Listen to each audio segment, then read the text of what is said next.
Começa agora, aqui na Rádio Mampituba. Sul Notícias, com Elias Pavani. Oferecimento. Abimar Supermercado, o supermercado com preço de atacado. Weber Empreendimentos, mais de 30 anos de compromisso com a qualidade. Muito bem, vamos em frente. Olha, o plenário da Câmara aprovou por 307 votos a 82, 307 votos a 82, a convocação do ministro da Educação, o Abraham Weintraub, nome complicado desse ministro, né, da Educação, tudo bem, para explicar aos parlamentares os cortes no orçamento das universidades públicas e também institutos federais. Nós temos um campus do IFSC aqui em Araranguá, né, um instituto federal que já está, né, convivendo com a gente há 11 anos. 11 anos, é bastante tempo. Né? Então, o ministro está tentando lá se explicar, né, em relação a essa convocação, sendo questionado pelos senhores parlamentares, tratando deste assunto que está movimentando o Brasil, né, no dia de hoje. Uma oportunidade para que o povo brasileiro perceba que a Câmara dos Deputados está, digamos assim, sensível ao clamor da sociedade, já que amanhã, né, enfim, hoje as ruas estiveram ocupadas, professores, sociedade, alunos, né, de universidades federais, de institutos federais, enfim, sociedade de maneira geral nas ruas contra esse corte anunciado pelo governo federal, obviamente através do Ministério da Educação, para as universidades federais e também os institutos federais. Então é uma coisa bem complicada mesmo. E o nosso presidente da República, Jair Messias Bolsonaro, está nos Estados Unidos da América. Onde vai receber um prêmio. Aquele que o prefeito de Nova York não quis entregar lá em Nova York. Então ele vai receber em outro estado.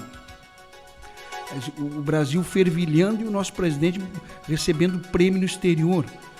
Fica meio complicado isso, né? É um momento sensível, envolvendo educação, professores, alunos, acadêmicos, etc., uma questão econômica envolvida também, o presidente recebendo prêmio nos Estados Unidos. Fica complicado realmente. Depois ele leva chumbo grosso, reclama. Mas ele lá nos Estados Unidos, tá na ponta da agulha, Léo? Tá certinho aí? Lá nos Estados Unidos, tô pegando aqui o áudio do G1, tá? Tô dando crédito aqui para não dar confusão. Pegar o áudio do G1. Ele deu uma entrevista lá nos Estados Unidos e foi um tanto drástico em relação ao posicionamento dos manifestantes. Vamos acompanhar os minutinhos aí. Os manifestantes de idiotas úteis e massa de manobra. A declaração foi dada agora há pouco em Dallas, no estado americano do Texas, onde o presidente chegou pela manhã. O enviado especial Ismar Madeira acompanha a viagem e traz detalhes ao vivo. Boa tarde, Ismar. Boa tarde, Doni, Sandra, boa tarde a todos. O presidente Jair Bolsonaro comentou sobre os protestos no Brasil, aqui em frente ao hotel onde ele está hospedado, em Dallas. Mais cedo, ele foi recebido por manifestantes de apoio a ele, cumprimentou as pessoas e falou com a imprensa. Falou sobre os cortes na educação, motivo das manifestações hoje no Brasil. Não existe corte. Nós temos um problema que eu peguei um Brasil destruído economicamente também. Então, as arrecadações não era aquela prevista no quem fez o orçamento para o corrente ano.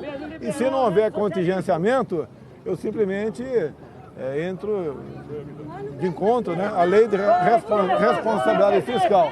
Então, se bem não tem dinheiro, é que qualquer um faz, né? Não tem que contingenciar. Agora, gostaria que nada fosse contingenciado, gostaria, em especial a educação. Agora, a educação também está deixando muito a desejar no Brasil. Você pega as provas do PISA, que eu peguei agora, de 3 em 3 anos, de 2000 para cá, cada vez mais ladeira abaixo. A garotada com 15 anos de idade, na nona série, 70% não sabe a regra de 3 simples. Qual o futuro dessas pessoas? Falam que estão desempregados 14 milhões. Sim, parte deles não tem qualquer qualificação, porque esse cuidado não teve nas administrações do PT, ao longo de 13 anos. Em seguida, o presidente Jair Bolsonaro falou sobre as manifestações contra os cortes na educação. Vamos ouvir. É natural. Agora, a maioria ali é militante, não tem nada na cabeça. Perguntar 7 vezes 8 para ele, não sabe. Perguntar a fórmula da água, não sabe nada. São os idiotas úteis, os imbecis que estão sendo usados como massa de manobra de uma minoria espertalhona que compõe o núcleo de muitas universidades federais do Brasil. O presidente Jair Bolsonaro saiu aqui do hotel agora há pouco, inesperadamente, a assessoria de imprensa da presidência. Bem, e o Bolsonaro, bem no estilo Jair Messias Bolsonaro, pegou pesado com os manifestantes, né? Pegou pesado mesmo. E está dizendo que não gostaria de cortar recursos, mas pegou um Brasil destroçado. O ministro Paulo Guedes disse, olha, estamos no fundo do poço. Estamos no fundo do poço. Presidente, aí vocês ouviram, olha, pegamos um país destroçado. Não tem dinheiro. O nível da educação terrível. Fez apontamentos para os governos do PT, inclusive. Vocês ouviram e acompanharam. E está dizendo que não tem dinheiro, que não gostaria de fazer isso, mas é obrigado a fazer. Eu estou aqui na companhia do diretor de ensino, né, o Adriano Antunes, do IFSC, Instituto Federal de Santa Catarina, campus de Araranguá, diretor de ensino, extensão e pesquisa, né? Aqui do IFSC, 11 anos de IFSC aqui em Araranguá, por consequência, atendendo o Vale do Araranguá, os 15 municípios da nossa microrregião, o extremo sul de Santa Catarina. E hoje, aqui não foi diferente. Também tivemos uma manifestação um tanto consistente, com um número representativo de pessoas, entre alunos e professores e etc., que caminharam pelas ruas e avenidas, depois se concentraram no calçadão da Avenida Getúlio Vargas, bem no centro da cidade. E aí ali palavras de ordem, enfim, o pessoal discursou, falou, mas, né, o Araranguá participou dessa manifestação em nível nacional. E o diretor Adriano Antunes, né, o IFSC, Instituto Federal, corte de recursos nos institutos federais, quer dizer, o senhor acompanhando um pronunciamento desse como esse do presidente da República, ô diretor Adriano, dá tristeza, fica bravo, qual é o sentimento? Boa tarde, seja bem-vindo. Boa tarde Elias, boa tarde ouvintes. Ouvindo um pronunciamento desse, a gente tem cada vez mais certeza de que ele não sabe exatamente do que está falando, né? Em primeiro lugar, das pessoas que estão hoje protestando. Aqui em Araranguá, por exemplo, a gente não tem nem como conceber que grande parte dos alunos que estavam assim protestando são eleitores dele mesmo, né? E que estão satisfeitos com essa questão dos cortes, né? E um outro detalhe é que não se trata de um contingenciamento normal, natural, tal como a gente vinha tendo há alguns anos. Desde 2014 Sim. Nós sofremos já outros contingenciamentos. Esse é um tipo de contingenciamento que literalmente nos inviabiliza. E os prejuízos que eles causam para nós no campus Araranguá hoje já não são passíveis de recuperação ao longo do ano letivo se essa verba não for liberada. Então, assim, se nós tivermos mantido esse contingenciamento por muito tempo, se nós tivéssemos mantidos como reféns da reforma da Previdência, né, por muito tempo, com essa capacidade de articulação que o governo tem, é bem provável que no momento que seja possível liberar, né, talvez a gente nem tenha capacidade de gastar, porque gastar no serviço público é algo muito difícil, né? Não é como na tua vida privada, que você tem o dinheiro, pesquisa no mercado, pesquisa no outro, encontrou mais barato, vai lá e compra, né? Os processos licitatórios e o desenvolvimento de todos os processos é muito custoso, né? Para você ter uma ideia, nós desenvolvemos um último contrato da limpeza, nós levamos 5 meses para conseguir concluir, por conta de todos os prazos previstos dentro dos processos legais e que as empresas podem recorrer dos resultados e tudo mais. Então existe muita dificuldade e esse corte realmente deixa a gente muito preocupado. Ouvindo isso, né, a gente só vê intransigência, né? Pouco diálogo, muita intransigência. Nós gostaríamos efetivamente de dialogar, de mostrar a nossa realidade para o presidente, que nós temos, eu não tenho dúvida nenhuma de que ele não sabe efetivamente a realidade das instituições federais. Pelo comportamental dele, daqui a pouco vamos tentar um áudio também do ministro hoje na Câmara da Educação, Câmara Federal.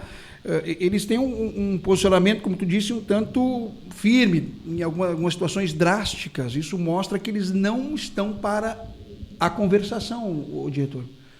Eu digo assim, para o diálogo que o senhor disse, né? Que mostrar a nossa realidade, o presidente não se mostra aberto. E dá para ver que não mesmo. Né? Não, eu diria intransigente, não diria firme, eu diria intransigente. Tá bom. Porque eu não diria firme, né? Veja bem, quando o ministro anunciou o primeiro corte de 30%, se ele anunciou, bateu na mesa e disse: eu vou cortar 30% para vocês pararem de fazer balbúrdia. E quando ele percebeu, e com certeza ele vai perceber ao longo do processo, que tratava-se das instituições de excelência no Brasil, porque vamos e viemos, o caro ouvinte, qual é o pai de Araranguá que não quer o filho estudando nas universidades federais? Quer dizer, nós temos uma qualidade de ensino ruim, ele cortou na instituição que é o sonho de consumo educacional de toda família rica. Eu não estou nem falando de quem não pode pagar. As famílias ricas queriam sempre mandar os filhos para as universidades. Hoje a gente duplicou o número de vagas no ensino superior no Brasil de uma forma geral, multiplicou por muito mais isso na educação, no ensino técnico, né? Mas nós tivemos tempos onde era cada vez mais restrito, né? Não existia as cotas, não existia vagas reservadas, então só as pessoas das famílias mais abastadas conseguiam, né? A universidade também não era interiorizada, né? Ela era mais localizada nas capitais. Então, sabemos que são instituições de excelência. Sabemos que quando o presidente fala da educação no Brasil, não é das instituições federais que são geridas com o orçamento do Ministério da Educação que ele cortou. Por quê? Porque essas instituições, as universidades federais, são as melhores do Brasil. Todos os rankings das melhores universidades do mundo, as universidades que aparecem mais bem localizadas do Brasil, mais bem classificadas, são as universidades federais. O mesmo acontece com os institutos federais. Os institutos federais, que são as instituições integralmente geridas com esse orçamento do MEC, têm um nível muito elevado na qualidade do ensino. Então, para você ter uma ideia, sempre que a educação brasileira é avaliada como um todo nesses mecanismos de avaliação internacional, que ele disse que o Brasil vem ladeira abaixo, e não é, o Brasil vem subindo, mas sensivelmente para o investimento. Mas a educação federal, os institutos federais, rede profissional, né, quando avaliada de forma isolada, ela mostra um resultado maior do que a Alemanha, por exemplo, em várias áreas do conhecimento, maior do que vários países desenvolvidos. Ou seja, temos uma educação efetivamente de primeiro mundo nessas instituições. Entendeu? Então, assim, nesses processos avaliativos nós somos muito bem avaliados. Então, assim, o que o presidente fala sobre as instituições da educação de uma forma geral, não se aplica às instituições em que ele cortou drasticamente o investimento. E o Brasil tem evoluído nesses rankings internacionais, nas avaliações internacionais, só que sensivelmente aquém daquilo que nós esperávamos com o investimento que tem sido feito. Agora imagina-se também, pelos discursos que eles vêm propagando, que o Brasil investe muito em educação, mais do que outros países. Talvez no montante total possa ser, mas no montante por aluno está muito, muito abaixo da média dos países da OCDE. Tá, professor, diretor Adriano, o senhor vem com tantas colocações interessantes e importantes, mas não é o que vem do governo. Será que não está realmente a par da realidade? Não, na realidade, as informações que eu passo aqui são o que vem do governo. Eles têm um comportamental como se não fosse verdadeiro. Os nossos resultados são resultados dados por eles. Os nossos resultados, por exemplo, no Enem, em relação às escolas públicas e particulares da cidade, são numa avaliação feita pelo Ministério da Educação e divulgado o resultado pelo Ministério da Educação. O dado que vem que a rede federal isolada tem uma boa classificação são dados do Ministério da Educação. Então, assim, é incontestável, por exemplo, que no Brasil 95% da pesquisa seja feita em instituições públicas. E o grosso disso tudo é feito nas universidades federais, mas no âmbito da pós-graduação. né? Então, isso deveria ser de conhecimento. Não são dados que eu apresento que o governo não apresenta. Os órgãos federais, de maneira oficial, apresentam esses dados. Eles estão aí para você ver. Se você for pesquisar resultados das instituições federais nas avaliações internacionais, resultados das universidades em termos de pesquisa e nos rankings internacionais, de ensino e pesquisa nas universidades brasileiras, certo, as públicas são as melhores. O Roberto Porto Darós está nos dizendo aqui, diretor Adriano, sei que muitas instituições são sérias em seus gastos, mas sabemos também que há muitos desvios de valores da educação sem comprovação do recurso utilizado. Aí tem duas questões importantes para a gente avaliar. Por favor. Eu vou começar pelas instituições sérias, muitas instituições sérias. Eu não conheço instituições que não sejam sérias no contexto da educação federal. Eu nem trabalhei na educação pública estadual em instituições que eu não diria que são sérias. Eu acho que com o parco recurso, sim, que às vezes... Imagina as escolas no estado, o parco recursos que eles trabalham, eles fazem um trabalho no limite daquilo que é possível. E, agora, podem acontecer desvios, podem acontecer várias coisas. Então, imagina um hospital, imagina os hospitais. Qual cidadão de nós já não teve algum problema com erro médico, com negligência, e qual não ouviu falar de desvios de recursos? Eu enfrentei 2 anos de tratamento contra o câncer da minha esposa. Eu presenciei coisas lindas, maravilhosas nos hospitais, inclusive nos hospitais públicos. E eu presenciei, inclusive em ambientes privados e do plano de saúde, coisas que médicos fizeram, a corrupção mesmo. Então, assim, eu vi muita coisa errada. Imagina se a gente pensasse o seguinte: não tem coisa errada na saúde, vamos cortar 30% do custeio da saúde. Tem coisa errada na... Quer dizer, isso é totalmente fora de contexto, né? Então, assim, a corrupção nas instituições tem que ser combatida. Se existe corrupção nas instituições, e aí não se trata de educação. As instituições, de uma forma geral, no Brasil, né, nós temos um problema crônico de corrupção que se estende, que não é no público apenas. Ele nasce no privado. Ninguém é comprado na instituição pública subornado por uma empresa pública, né? Não existe isso. Então, assim, existem... Não estou aqui querendo, né, fazer apologia à corrupção, mas a corrupção deve ser combatida com medidas de combate à corrupção, né, aos desvios, o investimento mal feito deve ser combatido através de mecanismos que existem para isso. Agora, e uma segunda questão é a questão da transparência.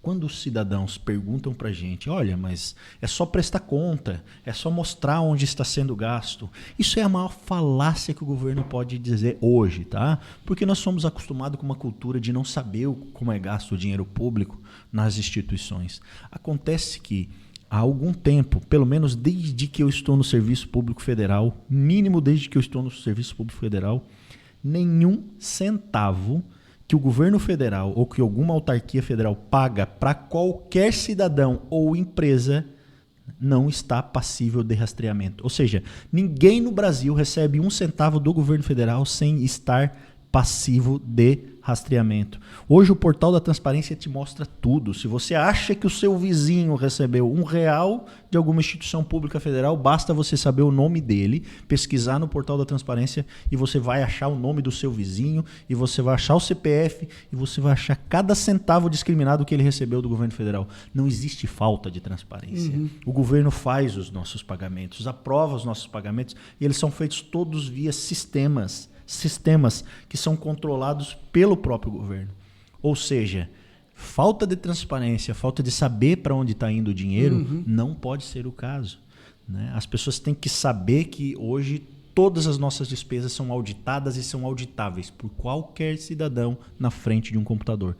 Então, quando uma pessoa acha que existe falta de transparência ou não se sabe para onde está indo o recurso, qualquer esforço que ele fizer, ele vai descobrir para onde está indo o recurso. E pela lei da informação, a lei da transparência inclui a necessidade de fazer a informação. Então, se alguma pessoa quiser as notas dos empenhos, de tudo que nós gastamos no IFSC, o nosso orçamento detalhado, ela vai receber isso. Porque nós somos obrigados a fornecer para qualquer cidadão que nos peça. Então, essa não é a razão. Essa nunca foi a razão. Inclusive, esse áudio do Bolsonaro aqui mostra que os motivos são outros.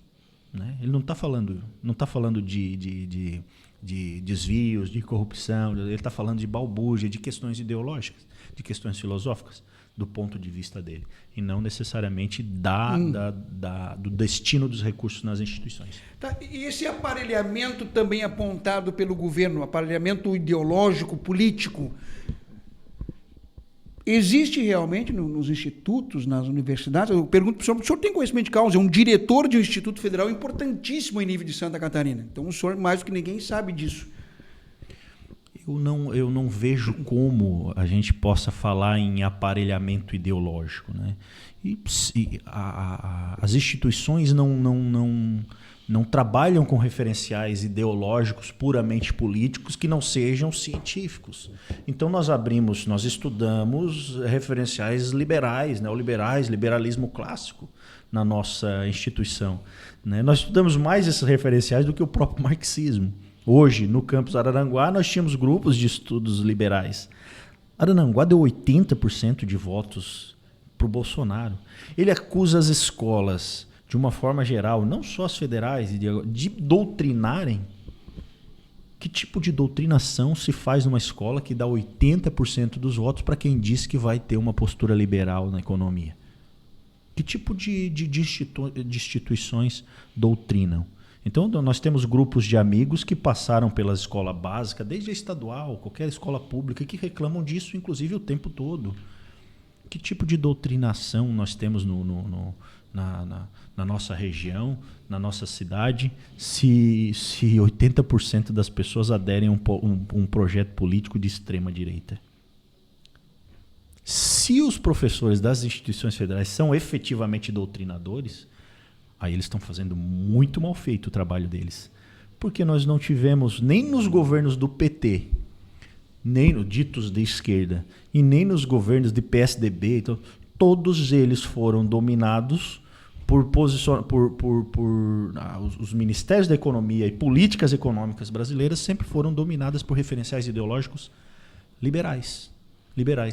Quem me diz que os bancos não lucraram no governo do PT... diz isso de que fonte? Né? Todo esse grande problema de concentração, tudo a gente tem lá nos governos do PT. Então, que referencial ideológico marxista a gente tem conseguido colocar na sociedade efetivamente? O marxismo é estudado no contexto da sociologia política, da sociologia econômica, assim como o liberalismo. Agora, o posicionamento do professor, se é marxista, se o professor é de esquerda, isso nós não temos prerrogativas legais para mexer com isso. E nem há necessidade de leis para isso, porque as leis que tem hoje já nos permitem acompanhar, verificar, apurar e processar administrativamente qualquer coisa que aconteça nesse sentido. Certo. O professor, vamos fazer o diretor, um pouquinho a nossa lição de casa. O que é a lição de casa? Vamos regionalizar, vamos localizar essa situação. O que representa esse corte para as pessoas entenderem efetivamente, se mantido, se confirmado, para um Instituto Federal de Santa Catarina, campus de Araranguá, por exemplo? Porque o senhor me disse, olha, pode ser que até o final do ano não se consiga chegar. É por aí mesmo? É drástico mesmo essa situação, o diretor? O que a gente tem passado para os nossos alunos, para os pais, para a população é o seguinte: um corte dessa natureza, dessa dimensão, é tão bizarro que a gente acredita muito pouco que eles levassem. Acreditava, aliás, muito pouco que se levasse até o fim. Mas aí daqui a pouco nós começamos a ver as pessoas ao nosso entorno buscando motivos, como esse aqui que o ouvinte acabou de apresentar, né? Que às vezes é uma falta de desconhecimento, traz como se essa fosse a questão dos cortes, defendendo isso. Então, se ele encontrar eco nos seus próprios apoiadores, ele vai levar, olha, a gente deu uma cartada errada aqui. mas está colando, o pessoal está aceitando, então a gente vai até o fim. Então, nossa preocupação grande é essa. Hoje, com o corte que está dado, nós não temos condição nenhuma de chegar até o final do ano funcionando. Até o final do ano? Não há possibilidade nenhuma de chegar até o final do ano. E vou explicar por quê. Sim. Quando o ministro fala, por exemplo, ele quando anunciou o corte, o próprio Ministério da Educação anunciou o corte de 30%. No caso, no Instituto Federal, isso significa 37% no nosso custeio. Eles anunciaram corte na área de custeio e investimento, no orçamento discricionário. E disseram que o orçamento discricionário é aquele orçamento que o reitor decide o que fazer com ele. Não é assim que funciona. Um orçamento não obrigatório numa instituição federal não é como o orçamento não obrigatório na casa do cidadão que pensa, meu orçamento obrigatório é água, é luz, é o telefone, é o mercado, né, com os produtos básicos da alimentação e da higiene, saúde e tal, a farmácia. E orçamento não obrigatório seria aquele que eu uso para ir no restaurante no final de semana, que eu uso para dar para o meu filho ir numa festa, que eu uso para passear com o meu carro. Isso seria o não obrigatório, né? No contexto da administração pública, o discricionário, ou seja, o não obrigatório, é aquilo que a gente tem capacidade de administrar. O orçamento que nós temos capacidade de administrar é menos de 20% do orçamento geral. Ou seja, e é só nesse orçamento que nós temos capacidade de administrar que o ministro tem prerrogativas legais, que o presidente tem prerrogativas legais de mexer sozinho. Então, quando ele fez o bloqueio de 3,5%, ele está falando 3,5% sobre um montante que ele não tem prerrogativas legais de mexer. Na realidade, o que ele tem prerrogativas legais de mexer não chega a 20% desse montante. Ele aplicou o 3,5% sobre este pequeno montante, que é o que ele tem. Então, eu sempre digo nas manifestações, quando alguém me pergunta, é 30 ou é 3,5% ou é 30%? No caso do ISC é 37%. Né? E eu digo, é 37% daquilo que ele tem a possibilidade de botar a mão. O resto só não tem contingenciamento porque ele não pode. Não pode. Mas nem nós podemos. Ou seja, toda a verba que nós utilizamos para funcionar é a verba em que ele aplicou o corte. E é exatamente nessa verba que ele aplicou o integral 3,5%, que para ela dá, que nesse contexto dá 37%. Para você ter uma ideia, o nosso orçamento previsto para esse ano era de quase 2 milhões e baixa para 1,1. 1.160.000. Ou seja, nós simplesmente perdemos aí quase 800 mil do nosso orçamento. Tu não convenceu o Betinho, tá? Ele está dizendo, o antigo governo quebrou o país e a culpa é do novo presidente? Tem que ser campeão para quebrar o país em 5 meses. É a opinião do ouvinte. Não, enfim. eu não disse aqui que o presidente quebrou o país. Né? Então a questão e eu também não digo que o antigo governo quebrou o país. Quando as pessoas falam assim, quebrou o país roubando, eu pergunto quanto? Quanto valeu isso? Né? Por exemplo, se eu fosse chutar, qual dos governos do PT, por exemplo, deram maior prejuízo para o país, eu chutaria na Dilma e não foi por corrupção, foi por renúncia fiscal. Nós tentamos combater a crise não com endividamento público e investimento, mas sim com renúncia fiscal. Isso foi para o bolso, virou excedente, foi para o mercado financeiro. Então, o que acontece? Às vezes um sujeito vai lá e diz, meu Deus, mas a Lava Jato já está levantando que o PT roubou 10 bilhões. Ok, numa canetada, o Temer queria entregar 100 bilhões de patrimônio público para as teles. Uma coisa não justifica a outra. Óbvio, eu não estou aqui falando que não estou aqui colocando panos na corrupção, passando panos. A corrupção tem que ser combatida. Mas o povo brasileiro tem que entender que, para além da corrupção que a gente conhece, ilegal, existe a corrupção institucionalizada. A corrupção legal, a corrupção que pode. Então, em uma canetada, eles vão lá e decidem e nos dão um desfalque de 10 bilhões, 50 bilhões, 100 bilhões, correto? Privilegiando determinados setores, dando renúncias fiscais para, por exemplo, latifundiários, subsídios para venenos na agricultura. Eu não recebo isenção de imposto de renda dos remédios que eu compro. E aí nós temos desconto de imposto de renda, abatimento de imposto de renda para venenos aplicados na agricultura. O J. Nunes ligou para cá, está dizendo aqui, perguntar aí para o professor, para o diretor do IFSC, se ele esteve nas manifestações hoje pela manhã. Esteve, né? E se o senhor viu as crianças de 12 anos que lá estavam. Eu não vi, então estou repassando o recado aqui. Tá? Crianças de 12 anos que estavam na manifestação. Pergunta se ele sabe responder se essas crianças têm noção do que estão fazendo. Outra coisa que ele quer saber é se o professor sabe dizer aonde o governo pode ir buscar recursos para melhorar todo o país e principalmente a educação. Que é para o senhor responder. Não, primeiramente, falando sobre as crianças, eu não pedi identidade das crianças, mas que eu saiba, não tem vindo do nosso instituto. Os nossos alunos têm média de idade muito maior do que essa. Sim. Nós temos alunos no ensino superior e mesmo os nossos alunos da educação básica saem do nosso campus com 17, 18 anos, eles entram com 15 anos. E um outro detalhe importante, até que nós fomos cobrados em um outro momento que alunos se manifestaram aqui fora e tal. Eu estive nas manifestações aqui e acompanhei também manifestações que ocorreram lá em Sombrio. Os nossos alunos não são levados por docentes nas manifestações. Eu sempre sou muito claro em relação a isso. Nossos alunos menores de idade, se entrarem no campus, nós não deixamos mais sair. Nem que não tenha professor dentro da sala de aula, só vai sair no horário da saída deles. Então eu deixo muito, muito claro isso. Hoje em dia de manifestação, os alunos vão vir para o campus, fazer concentração, vão ir para outro lugar. Não, se entrar portão adentro, não pode sair. Nós temos responsabilidade por eles.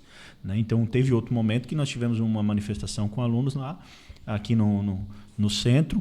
Acredito que nessa última vez, se eu não me engano, foi na época das ocupações, não tinha nem docentes participando junto. E isso não tinha nada a ver com o nosso processo lá, porque o aluno, ao entrar no campus, nós nos responsabilizamos por ele, nós mantemos eles dentro do campus. A não ser que você é maior de idade, se você é maior de idade, você decide o que você faz.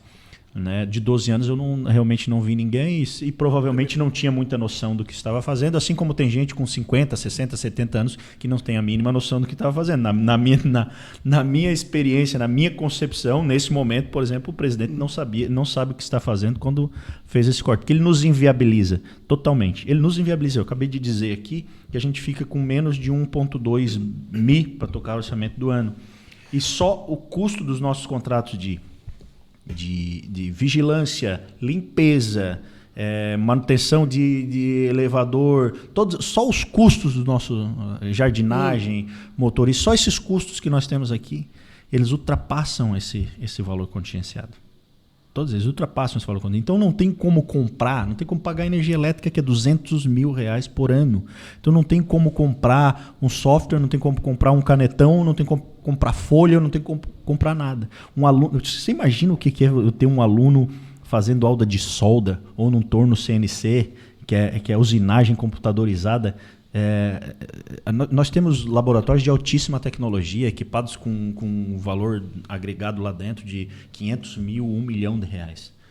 E esse tipo de laboratório não funciona, você não toca ele para funcionar de graça. Você gasta muita energia, você gasta muitos insumos, você gasta. Eles têm desgaste natural dos equipamentos, nós temos que repor. Se for para fazer educação com quadro e giz, com o staff de docentes que nós temos hoje, então a gente tem que fechar as portas. E efetivamente a gente não consegue funcionar até o final do ano se o corte se mantém dessa forma. Eu estou falando com bastante clareza para a população. Por isso que eu perguntei a lição de casa. Agora, como o governo pode, você acha que se você quiser, eu posso fazer algumas explanações aqui, né? Hoje o governo fala de reforma da Previdência. Então, hoje nós viramos refém da reforma da Previdência. Eu acho que a Previdência precisa ser reformada, né? Só que eu lamento bastante, por exemplo, que a gente tenha que tirar todo do regime geral, do regime geral que esse regime geral, onde as pessoas contribuem, o INSS, né, propriamente dito, a média salarial é baixa, ali não chega a R$2 mil. Nós vamos tirar 85% da economia da reforma da Previdência justamente desse regime geral de Previdência. Nós não vamos tirar, é pouco que nós vamos tirar de quem é privilegiado. Eu só dou um exemplo. Militares têm um déficit, eles contribuem com 3 bilhões ano, e a Previdência custa mais de 40. 99% aposentado antes dos 55, na reserva antes dos 55. Ninguém volta, mas nem para serviço de expediente. Então, assim, e são 40 bilhões ali. O setor público inteiro, eles são responsáveis pelo maior rombo do setor público. O setor público é responsável, por sua vez, pelo maior rombo da Previdência. E você vai lá e você tira do regime geral daquele 85% de onde a média salarial não chega a R$2.000. Isso não é eu que estou dizendo, tá? São dados que estão no texto da reforma. Então, assim, existem possibilidades de você tirar alguma coisa. No Brasil, hoje, por exemplo, as alíquotas de imposto de renda limite, eu pago mais imposto de renda do que um empresário que tenha faturamento muitíssimo alto ou que receba, por exemplo, lucros e dividendos. Como você entrega lucros de dividendos, bilhões de lucros de dividendos para 2, 3 pessoas, para famílias muito abastadas da sociedade brasileira, não cobra um centavo de imposto, e aí um sujeito da classe média, que é muito provavelmente o nosso ouvinte, classe média ou classe média baixa, ou que tem realmente bastante dificuldade para sobreviver, morre na fonte com de 15% a 27,5% do imposto de renda. Não estou falando nem da Previdência. Então o Brasil remunera muito e a reforma é necessária, antes da previdenciária, uma reforma tributária. E é daí que vem o dinheiro. Gostaria de parabenizar o diretor do IFES, que garoto de bom papo. Tá te mandando um abraço e parabenizando o Betinho aí. Obrigado, Betinho. Garoto de bom papo. Eu sei que nós podíamos, até porque o professor também tem conhecimento de causa, tal e coisa, nós poderíamos passar o resto do programa aqui, mas escravos do relógio não tem jeito. Professor, muito obrigado pelas suas explanações e fique à vontade, se o IFES que precisar, por favor, é só retornar. Eu que agradeço. Muito obrigado pela oportunidade. Intervalo e já voltamos.